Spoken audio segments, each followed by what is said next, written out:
Oke, haleluya, haleluya, puji Tuhan. Terpujilah nama Tuhan. Siapa yang rasanya bersemangat pada hari ini? Siapa yang bersuka cita?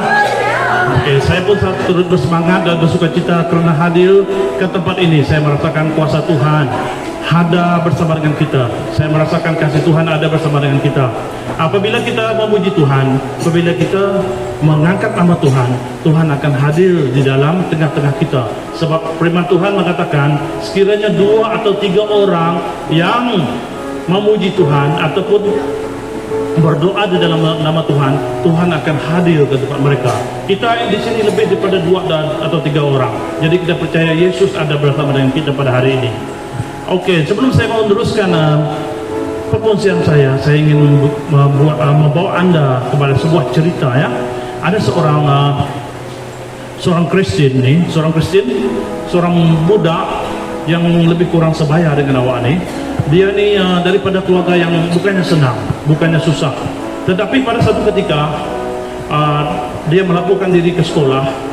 Dan disebabkan dia daripada keluarga yang susah, yang jauh di pedalaman, dan dihadir ke sekolah, dan sekolah mengenakan yuran yang dikenakan pada sekolah itu agak tinggi bagi dia, dan dia tak mampu untuk menjelaskan yuran tersebut. Jadi apa yang berlaku pada hari itu, dia dihina oleh kawan-kawannya, dia diejek, dan gurunya sentiasa menagih yuran sekolah tersebut, dan dia merasa malu. Tetapi disebabkan dia ada iman, dia ada percaya, dia seorang Kristen, dia berdoa. Dia kata, Tuhan, sekiranya Tuhan ada, Tuhan sanggup melakukan mujizat, bantulah saya untuk mendapatkan sedikit uang untuk membayar yuran saya. Dan pada satu hari dia mendengar bapaknya dan keluarganya akan turun ke sekolah, ke kedai lah, lebih kurang dari sini, ke pekan Mendamit. Tapi dia berada di sekolah, dan dia seperti biasa, masa itu tidak ada telepon, tidak ada WhatsApp. Jadi dia akan turun ke sekolah, tapi dia turun ke kedai, mereka akan berjumpa di sana. Biasanya keluarga dia itu berjual sayur-sayuran. Jadi dengan iman dan percaya, dia percaya minggu ini dalam pertengahan tahun tuh dia terdapat bayar yuran. Minggu ini saya akan dapat duit untuk membayar yuran saya. Jadi dia berdoa dan dia pergi ke sekolah, ke kedai. Sampai di sana dia terjumpalah dengan ibu dan bapaknya, dan dia begitu heran. Apa yang dia perlukan, ibu bapaknya sudah tahu. Jadi dia tanya bapak dia, bagaimana bapak dapat duit sebanyak ini ya? Jadi dia kata, semasa saya pergi berjalan kaki tadi, masa saya pergi berjalan kaki, saya ternampak 1 ekor labi-labi sedang tidur di tepi sungai. Jadi bapaknya menangkap labi-labi itu, dan labi-labi itu dia dijual, dan harga labi-labi itu cukup untuk membayar yuran dia. Jadi dia memuji Tuhan, dia terus kekal di dalam iman dia, sehingga dia terus-menerus memuji Tuhan. Itulah pada hari ini adik-adik yang saya kasihi, kita bermula dengan iman. Iman kita, apabila kita percaya, kita akan dapat melakukan mujizat. Apabila kita percaya Tuhan itu ada, kuasa itu ada, awak dapat melakukan mujizat. Seperti orang Kristen yang tadi, dia tidak ada duit, dia daripada keluarga miskin, tetapi disebabkan dia percaya kepada Tuhan, maka berlakulah mujizat. Oleh itu tema saya pada hari ini adalah tentang kunci bagaimana kita dapat menerima mujizat. Pernah melihat mujizat? Pernah melakukan mujizat? Mujizat ini adalah satu perbuatan yang manusia tak dapat buat. Orang yang terhebat sekali dalam dunia pun tak akan buat. Contohnya orang yang sakit, walaupun dokter kata kamu pasti mati, tapi karena mujizat Tuhan, dia pasti sembuh. Masih ingatkah seorang pastor pada minggu ini, dia tak pergi beli nombor ekor, dia tak pernah berharap sesuatu, tetapi heboh di seluruh Malaysia. Seorang pastor ini mendapat cabutan di simpanan nasional sebanyak 1 juta ringgit. Anda tengok itu adalah mujizat. Mujizat adalah satu-satu yang kita tidak dapat dipikir oleh manusia, tetapi dapat dilakukan dengan kuasa Tuhan. Mari kita melihat kepada dosa kita. Saya akan baca di dalam Yohanes 14 ayat 12 hingga ke 14. Mari kita baca bersama. Aku berkata kepadamu, sesungguhnya barang siapa yang percaya kepadaku, ia akan melakukan juga pekerjaan-pekerjaan yang aku lakukan, bahkan melakukan perkara-perkara yang lebih besar daripada itu. Sebab aku pergi kepada Bapa, dan apa yang kamu minta di dalam namaku, aku akan melakukannya, supaya Bapa dikemuliakan di dalam Anak. Dan jika kamu meminta semuanya itu dalam namaku, aku akan memberikannya. Dari teks firman Tuhan daripada Yohanes 14 ayat 12 hingga 14 ini berkata, sekiranya kita berdoa di dalam nama siapa? Kita berdoa di dalam nama Yesus. Kenapa kita berdoa di dalam nama Yesus? Sebab nama Yesus itu ada kuasa.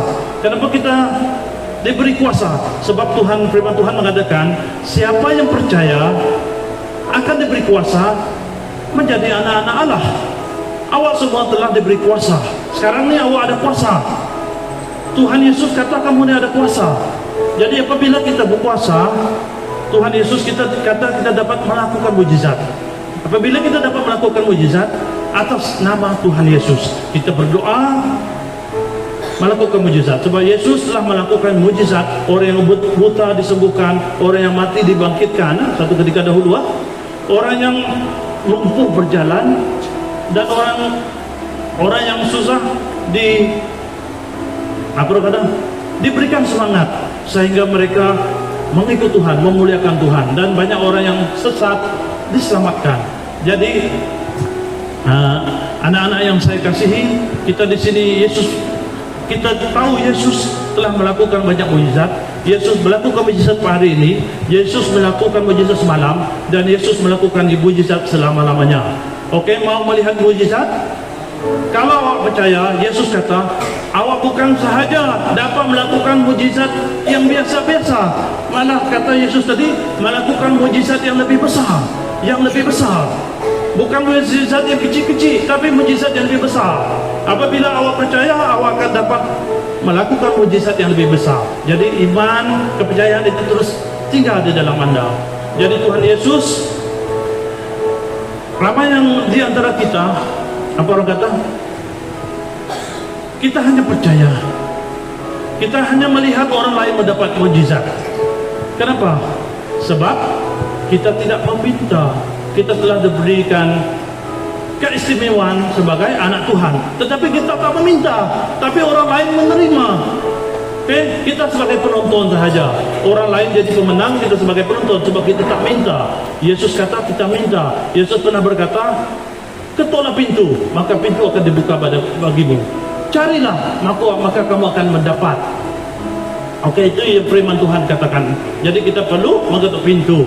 Oke, dan kita perlu minta. Yesus kata, anak yang mana sejahat-jahatnya seorang bapa tidak pernah memberi anaknya ular, kan?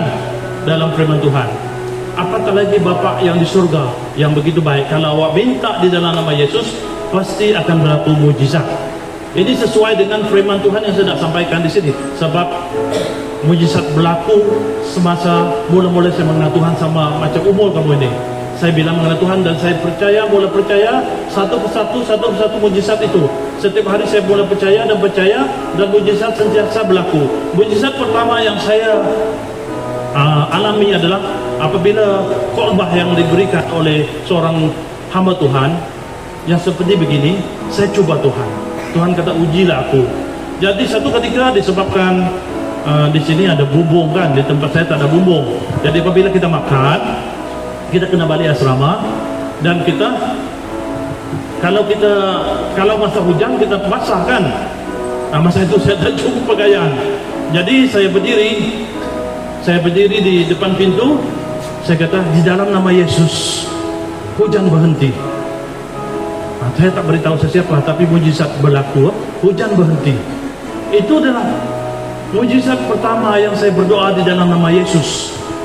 Oke. Banyak lagi mujizat-mujizat lain yang awak lakukan sekiranya awak percaya di dalam nama Yesus. Sekiranya awak berdoa dan minta di dalam nama Yesus.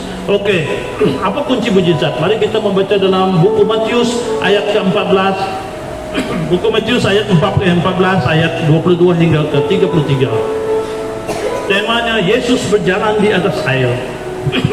Sesungguhnya itu, Yesus segera memerintahkan murid-muridnya untuk naik ke perahu dan mendahuluinya ke seberang. Sementara itu, ia menyuruh orang banyak pulang.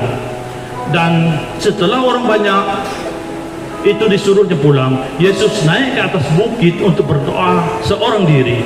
Ketika hari sudah malam, ia sendirian di situ. Perahu murid-muridnya sudah beberapa mil jauh dari pantai dan diombang-ambingkan gelombang karena angin sakal. Kira-kira jam 3 malam datanglah Yesus kepada mereka berjalan di atas air. Ketika murid-muridnya melihat dia berjalan di atas air, mereka terkejut dan berseru, "Itu hantu!" Lalu berteriak-teriak karena takut. Tetapi segera Yesus berkata kepada mereka, "Tenanglah, aku ini, jangan takut." Lalu Petrus berseru dan menjawab dia, "Tuhan, apabila Engkau, suruhlah aku datang kepadamu berjalan di atas air." Kata Yesus, "Datanglah." Maka Petrus turun dari perahu dan berjalan di atas air mendapatkan Yesus. Tetapi ketika dirasanya tiupan angin, takutlah ia dan mulai tenggelam, lalu berteriak, "Tuhan, tolonglah aku." Segera Yesus menghulurkan tangannya, memegang dia dan berkata, "Hai orang yang kurang percaya, mengapa engkau bimbang?" Lalu mereka naik ke perahu dan angin pun reda.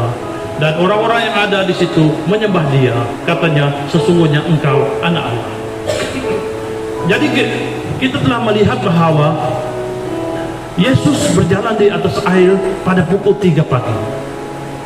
Pada zaman ketika dahulu, masa orang Yahudi, sesiapa yang berjalan di atas air adalah hantu. Tidak ada seorang pun yang berjalan di atas air.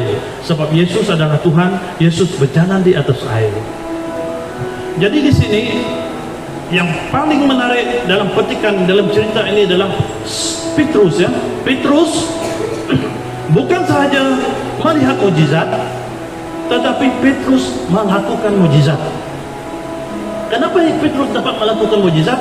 Karena Petrus ada iman, Petrus ada kepercayaan, Petrus yakin. Coba kita melihat kepada petikan kitab ini, ayat yang ke-28. Lalu Petrus berseru dan menjawab dia, "Tuhan, apabila Engkau, suruhlah aku datang kepadamu berjalan di atas air." Jadi di sini Petrus tahu itu adalah Tuhan. Kita pun tahu kita ada Tuhan.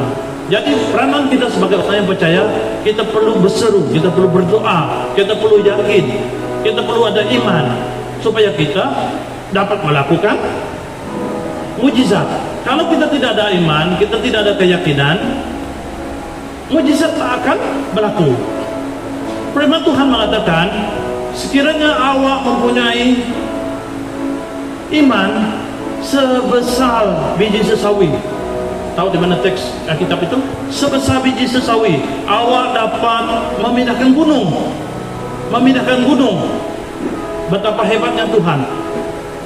Jadi untuk kita membina iman kita melalui pembacaan firman Tuhan. Membina iman kita melalui berdoa. Membina iman kita berfungsi firman Tuhan. Dan kita terus tekun berdoa dan yakin percaya Yesus akan sentiasa bersama dengan kita. Ramai orang percaya dengan Yesus, tetapi hanya percaya di mulut saja, tidak sampai di hati. Sebab apabila dia ada masalah, apabila dia ingin sekali sesuatu, dia tidak berseru kepada Tuhan. Dia bersandar kepada diri sendiri, dia bersandar kepada kawan-kawan dia. Tetapi kalau mereka yang ada iman, mereka akan percaya dengan Tuhan, ingat dengan Tuhan. Jadi Tuhan selalu berkata, Tuhan berpesan bahwa iman itu adalah dasar. Dasar itu adalah apa? Sebuah bangunan, kalau dia tidak ada dasar, bangunan tersebut akan mudah rubuh. Jadi untuk kita percaya, kita perlu ada dasar. Masih ingatkah kenapakah David dapat melawan Goliat? Goliat itu kalau ikutkan cerita, David masa dia melawan Goliat itu umur dia dalam 16 tahun. Sebab David dia diurapi untuk menjadi raja Israel pada umur 15 tahun. Lepas itu Goliat telah menyerang bangsa Israel. Goliat ini dia adalah gegasi. Tahu cerita itu gegasi. Kenapa dia dapat melawan Goliat? Dengan plastik saja. Sebab dia ada iman percaya. Dia percaya Yesus, dia percaya Tuhan yang dapat membantu dia untuk mengalahkan Goliat. Di dalam nama Tuhan, pada hari ini kamu dikalahkan. Jadi dia menggunakan, kalau sini plastik, kalau dulu sling, simpan batu, dipusing-pusing, pok, terus kena kepala, dan Goliat tumbang, dan Goliat pun meninggal. Kenapa Daniel? Daniel dibuang di dalam lubang singa, sebab Daniel orang yang percaya dan dia berdoa 3 kali sehari, dan disebabkan mereka dengki, mereka jealous terhadap keberhasilan Daniel, maka Daniel dibuang ke dalam lubang singa, dan Daniel tidak dimakan oleh singa. Semalaman mereka dia di sana sebab dia percaya akan Tuhan yang akan datang menolong dia. Jadi apabila kita melihat bahawa kenapa kekurangan mujizat berlaku di sini, di sana, dan di sebagainya. Kenapa berlaku? Kenapa kurang? Sebab kekurangan iman. Kalau kita lihat dalam teks pembacaan kita, malah di Nazaret sendiri, di tempat Yesus dilahirkan, di dalam Matius 13 ayat 58 mengatakan bahawa disebabkan mereka karena ketidakpercayaan mereka, tidak banyak mujizat dilakukan di sana. Kenapa mujizat tidak berlaku? Sebab kita tak percaya. Kenapa mujizat tak berlaku di sana dan sini? Sebab kita percaya. Kalau tidak percaya, kalau kita mau melihat mujizat, kunci yang pertama adalah kita mesti percaya. Coba bersama dengan saya. Mujizat adalah timbul daripada kepercayaan, daripada iman. Dan iman, okey. Jadi kita hari-hari ini kita tahu setiap hari orang akan berusaha, iblis akan berusaha melemahkan iman kita, menyebabkan kita percaya melalui TV, sosial media, melalui kawan-kawan, akan berusaha meruntuhkan iman-iman kita supaya kita tak percaya. Tapi ingatlah, apabila awak percaya, awak akan dapat melakukan mujizat di dalam hidup awak, di dalam diri awak, di dalam keluarga awak, di dalam masyarakat awak, malah menjadi berkat kepada seluruh dunia satu hari nanti. Mau begitu? Amin. Kunci yang kedua adalah iman. Nanti beritahu kalau masa tidak cukup. Iman adalah kunci yang kedua adalah iman. Mujizat berlaku mesti ada tindakan. Tindakan maksudnya kita mesti melakukan sesuatu baru mujizat berlaku. Coba kita tengok Petrus, ayat ke-29. Kata Yesus, datanglah. Maka Petrus turun dari perahu dan berjalan di atas air mendapatkan Yesus. Okey. Kalau kita perhatikan Petrus ini, kalau Petrus sekadar beriman, dia percaya itu Tuhan, Tuhan kata datanglah, dan Petrus tidak datang, adakah Petrus dapat melakukan mujizat? Tidak kan, sebab dia tak melakukan. Tetapi disebabkan dia percaya itulah Tuhan, itulah Yesus. Yesus kata, pergilah di sini, berjalan di atas air pukul 3 pagi, berani tak? Awak pergi ke tanah pukul 3 pagi, berani tak? Tetapi Petrus beriman, Petrus percaya, dan Petrus berjalan di atas air pukul 3 pagi. Jadi daripada Petrus ini dapat kita pelajari bahawa ramai di antara kita hanya sampai di iman saja. Ramai di antara kita hanya percaya saja, tetapi kita hanya sampai di iman dan tidak sampai ke tahap melakukan untuk mendapatkan iman. Jadi yang kedua ini kita mesti bertindak, kita perlu melakukan, sebab firman Tuhan mengatakan iman tanpa perbuatan adalah mati.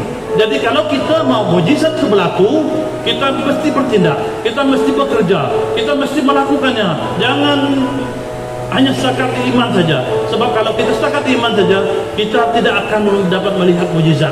Kita akan rugi, kita hanya jadi penonton saja. Seumpama kawan-kawan kita yang berlari, belum melari, mereka mendapat hadiah, kita hanya bertepuk tangan saja. Kita jadi penonton. Kita mau macam mereka menerima hadiah. Kita mau mereka juga jadi pemenang.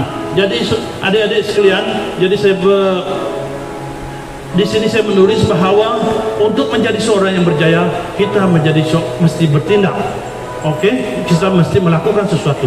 Saya ingin bercerita, ada seorang anak Kristen tadi, seorang Kristen tadi, ada satu cerita. Dia ni anak Kristen, dia percaya Tuhan. Sebab dia pada umur yang muda macam ini, Tuhan telah memilih dia, macam awak semua telah dipilih, dan dia telah mempunyai iman. Dia daripada keluarga yang susah, lebih susah daripada awak ni, dan dia tidak pandai sekolah. Dia tak pandai sekolah, dia tak membaca merangka-rangka, matematik pun dia tak tahu, selalu kena ketawa. Bahasa Inggeris apatah lagi. Nah, dulu cerita ini, kalau kelas itu dia berada di kelas nomor 2 hujung. Nomor 2 hujung, sikit lagi hujung, tapi ada nomor 2 hujung. Memang tak pandai. Tetapi disebabkan dia beriman dan dia melakukan, jadi dia pegang firman Tuhan. Dia berdoa, tidak ada yang mustahil di dalam nama Yesus. Dalam buku Bagi Tuhan tidak ada yang mustahil, seperti lagu kita katakan, dalam Tuhan tidak ada yang mustahil. Sebab dalam hatinya, dalam niatnya, saya mau pandai Tuhan, saya mau jadi orang yang berjaya, saya mau jadi sukses. Sebab saya ingin membantu keluarga saya ingin membantu adik-beradik saya ingin membantu masyarakat saya. Tapi kunci yang pertama adalah saya mesti pandai, saya mesti lulus keperiksaan. Jadi apa yang dia lakukan adalah dia berdoa setiap hari sebelum pergi bangun.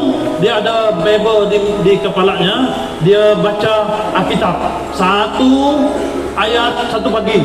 Dia baca kitab satu ayat satu pagi, baru dia turun pergi makan dan minum. Dan di dalam kelas dia menumpukan perhatian dan dia akan berusaha, dan cikgu sangat suka dia. Akhirnya cikgu dengan iman, dengan Tuhan telah memberikan seorang guru mengajarnya secara percuma matematik. Dia ni tak pandai matematik, mengajarnya percuma matematik. Guru bahasa Inggris sayang dia, guru matematik sayang dia.